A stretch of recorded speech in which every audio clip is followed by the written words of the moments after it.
What I've been doing is attending to composition. I've been studying it. I have a music teacher that I recently hired, a wonderful composition teacher giving me insights into composition because as I get older, I love bass, but since the year was pretty well curtailed my playing, I wanted to do something in music that I had never done before. And I'm an armchair composer.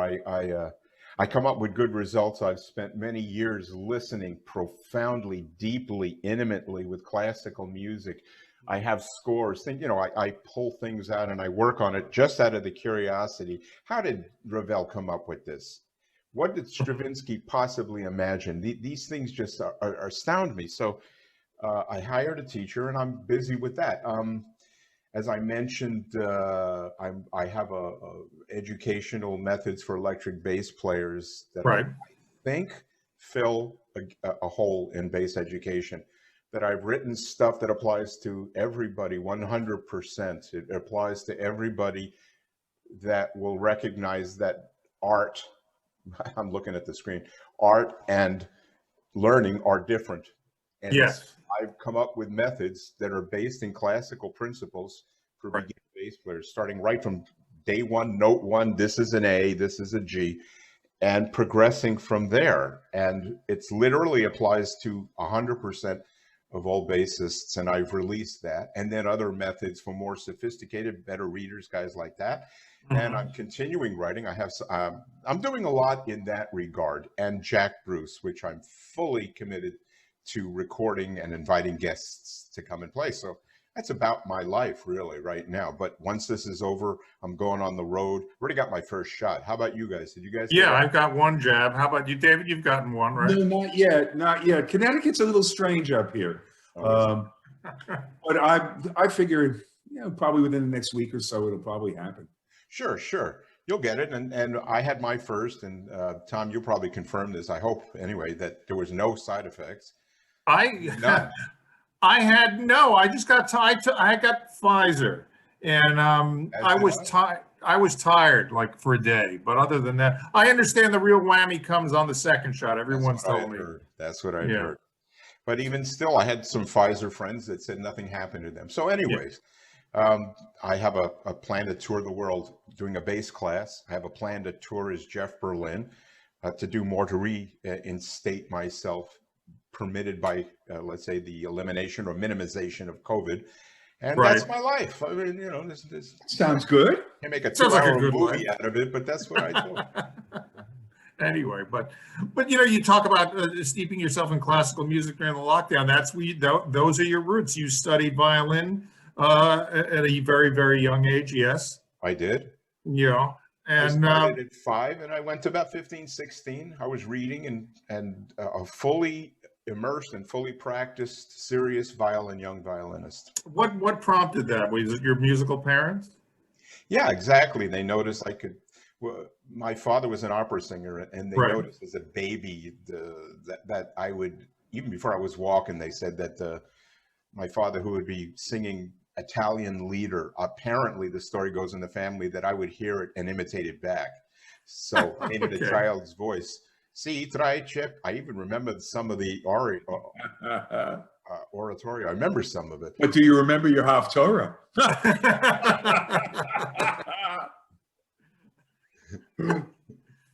We have to have a laugh track on this later. I will get one. So okay, so you had your but then your epiphany came, I guess, I want to say February 9, 1964. Was the Berlin family by any chance watching the Ed Sullivan Show? Oh yes, when I saw them, well, I wasn't impressed. I didn't know what it was. It was 4 guys playing guitars. That didn't mean anything to me as a immersed into classical music student, and I had no real appreciation for it. I saw it. I can't say that I was moved or excited by it, but certainly later, and I don't mean a lot later, when that bug hit me, when I got the deeper meaning of what the Beatles were, it was to quote Papillon, Henri Charrière said it was a knockout blow. And that's how it was for me. I was knocked out once the reality of that music became apparent to me. Well, how long was it after they first came here I'd say a few months, but I do Okay. recall that once I bought a record, and I don't recall which one, that sort of faded a little bit, the details. But it was one of the earlier ones, might have been Beatles 65. I recall Right. being nuts about that record. And that was it. And then I had to get a guitar. I was changed. It was no more of this anymore for me. That was now consigned to the ages. I didn't want to do it. Well, how did your parents feel about the Beatles? Because I remember my parents were pretty revolted by them. But your parents, were they accepting? Were they? My father wasn't. He's an opera singer. He's a Right. classically trained guy. He's also a trained actor. So we had the art. So when he heard these guys going, woo, he wasn't particularly overwhelmed by it, and he didn't like it. And I did. But it was certainly a sea change in the culture. I mean, can you clearly define life before the Beatles and after the Beatles as a young person? Pretty much I can, yes. When the Beatles happened, and then in school, well, quite frankly, drugs became more used. I didn't use drugs. I never did. It's a funny thing about me. Drinking drugs, barely ever smoked, but LSD became a sort of a thing, and I was scared of it. I don't know why. I just wouldn't do it. Pot and dress changed. There was no real dress code in those days. Kids had long hair. This is 67, I would say. That's about the time. And a couple of guys I remember played guitar. That blew my mind. I mean, I used to go to all the high school dances, break in. You weren't allowed if you weren't a senior or a junior of that class where the high school dance was taking place. But we had a newspaper, a school newspaper, and I went to the door and said, and I brought a little pad and a pen. I said, I'm reporting for what was the name of the paper? I think it was called the Inkwell, and I'm supposed to get a report of the auditions, and I'm supposed to get a report I lied. Oh, come on in, Billy Joel played one of my high school proms, Billy Joel played it. And we chatted for a second because I was interested in music, and just 2 seconds. And the MC5 played, I think the Temptations did it. It was a kind of an interest. Oh, and Moby Grape played. So a few of the sort of 60s bands were actually in Great Neck, New York, playing our different proms over the years. And I was there to see them all. Just snuck in or whatever. And when did you make the transition to the bass? Was it Fresh Cream? Was it Disraeli Gears? What? I bought it. I think I was 14. So whoever was around in 67, just after Cream came out. And once I think I'd heard, maybe Disraeli Gears, the songs knocked me out. Beatles songs knocked me out. McCartney knocked me out. He's a bass player, knocked me out. The similarity of violin and bass was evident because the bass is tuned in fourths, the violin is tuned in fifths, but the string names are the same. G, D, A, and E. Or E, A, D, G, whichever way you look at it. Exactly. And I said, I'll play this instrument in 2 weeks, because if I got done with Mendelssohn and Tchaikovsky, what's a bass going to be? And, I learned it was a silly principle from a younger man that didn't really know what he was talking about. So, and I got the bass, I think, around just before Wheels of Fire. But I was a fan. I spray painted or wrote in luminescent paint Jack Bruce, Ginger Baker, Eric Clapton on my wall in luminescent paint. Bought a lamp, and every night before I went to bed, this is, I think, around the time of Wheels of Fire, because once I heard them live, it was more than a knockout blow. It was inconceivable that musicians could play like that, and that Jack played in a way that I never thought was possible musically. Eric's an E and Jack's playing a D sharp or an F, or he was playing notes that just didn't simply fit the chord. That's not possible, I thought. So Jack slayed me, laid me out. Cream killed me. Ginger to this day is one of the most remarkable drummers I've ever heard, because he can hit his tom and it's Ginger. That's the sign of brilliance, when even the instrument is identifiable with the player. Right. So that was it, about the 66, 67. I got a bass, and lucky me, I'm thrilled that I made the switch. I'm still. You still have that bass? Oh gosh, no, that went years ago. It was a Hagstrom. and the neck was like this, like the letter U, Absolutely. you know. And That's where you got your chops from. that was the G string. This was the D string. This was the A string. So, and the tone was awful, and I had a crappy amp, and it was. But And they had all these buttons on the damn bass that virtually did nothing. I experimented with them. Did you? Yeah, absolutely. You did, right?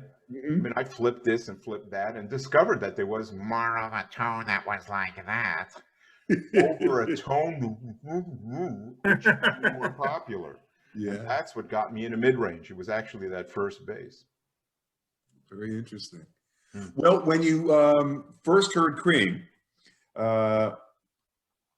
who knew back then that he was a cellist, that he played string bass? So much of Jack Bruce came before he became Jack Bruce. Well, obviously, everyone is a success before they become recognized as a success. Mm-hmm. I remember I was on the road, I guess it was '89, and we were opening for Jack. And, of course, Felix was one of my mentors when I was a young musician growing up. Sure. But what I did not know until the very first sound check was this guy played stride piano like nobody's business. He would sit down. It was amazing, and it made sense. And when you think about Jack, you of course would know he played with Mike Mantler. Robert Wyatt. He was operatic in his voice as well. There's so much more to Jack Bruce than just playing Spoonful or Crossroads. Do you know what I mean? Yeah, Jack was raised in the classical genre. He was a reader. He was a multi-instrumentalist. He knew harmony. He knew these things, and was an adventurous guy who decided on his own merits, the things he heard, were to experiment in other tonalities that didn't fit the bass well, which got him, in some respects, in trouble with a lot of musicians, but in the other areas, made him the first, I call him the first bass virtuoso, electric bass virtuoso in music. Yeah, yeah, absolutely. Before Tim Bogert, who did, I think, the first real solo. The first real solo on electric bass was the late, great Tim Bogert. He did a thing in Vanilla Fudge did the break song, and everybody had a break. And he did a solo, and it was the first one, I think, ever. So Tim, who had passed, had lost a little bit of traction in the fame area in music, ought to be designated a bona fide bass hero and should be recognized for his contributions, because he really set the stage. Ask Billy Sheehan about that. Oh, I should know this. Well, actually, I think the very first recorded bass solo, though, would probably be My Generation. That is true. That is true. In that he, two-bar phrases. Yeah. Talking about my generation, 1, 2, 3, 4, 2, 2, 3, 4. Talking about my gen. Yeah, that is true. Yeah. I guess that is a very good clarification. I see Tim is the first extended. Here I am, me. Right. Yeah, extended. Played 32 bars, 64 bars, 1967, 1968. Right. And then Cactus. He was wonderful. And then, Cactus. What a badass burning group. What a Jim McCarty. Yeah. He's playing in Detroit. And if Jim gets wind of this, Jim was, for me, equal to and better than most of the guitarists from the 1960s. How he didn't take off and become a superstar on his own right, I don't get it. But this guy was an absolute gigantic beast of a guitar player. Yeah. I'd love to meet him someday. Tell us about your early bands, for your first forays on stage with a bass. I bought it, and I didn't know what a root was. I knew Jack Bruce and Mendelssohn, so that's what I did as a bass player, and got promptly fired out of one band, went to another, got promptly fired out of it. Everybody, since the beginning of the days of my bass playing, kept saying, Jeff is so incredible, Jeff's so incredible, but we need a bass player.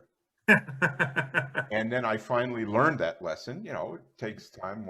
There's a kind of an apprenticeship that we all go through, where if we're smart, I believe, we allow ourselves to sound like shit. where we allow ourselves to play awfully, bump, and get into the grit and dirt and ugliness of music, to where we could learn from that and emerge permanently into something better. And that was my story. It's actually the story of every self-taught musician. You guys, me, everyone watching this has that potential, and some of us have done it. These days, though, bass education, which is a kind of an important topic for me, has sanitized the road to where students are actually being denied the great and beautiful opportunity to sound like shit. And what I mean by that is they are denied the chance to figure it out. When a teacher said, well, here you got to learn groove, and then you got to learn touch, and you got to learn slap, and you got to learn tone. And now we're going to teach you the styles of these bass players. And now we're going to teach you what amps to use. And now we're going to teach you how to get a gig online. And there is a preponderance of things that are best obtained through the immersion of. And bass education has denied this generation really a chance of learning profoundly that you've got to sound bad before you sound good. Michael Jordan was not Michael Jordan at the beginning. Ali at the beginning as an amateur, you know, had to learn until he became a later. He was actually knocked silly a couple of times in his younger formative years, but he had to be. There is a you got to get knocked portion of life. So this is why, why in that sense, I always felt that bass players today are denied this. And they really shouldn't be. They shouldn't be afraid of sounding awful. They really shouldn't be afraid of not knowing, because that's ground zero. Now go up from there. And once we do, we're all better musicians for it. It's just a message I like to share. Well, I tell you, you're making a great deal of sense. There's something called the 4 masteries of learning. The first is unconscious incompetence, where you don't know what you don't know. Then there's the next stage up, it's conscious incompetence, where you know you don't know. Then there's conscious competence, where you've got the books, you're starting to study this. And then, of course, you go on the bandstand and hopefully it becomes unconscious competence. There was I used to play with Ray Barretto in New York. Yes.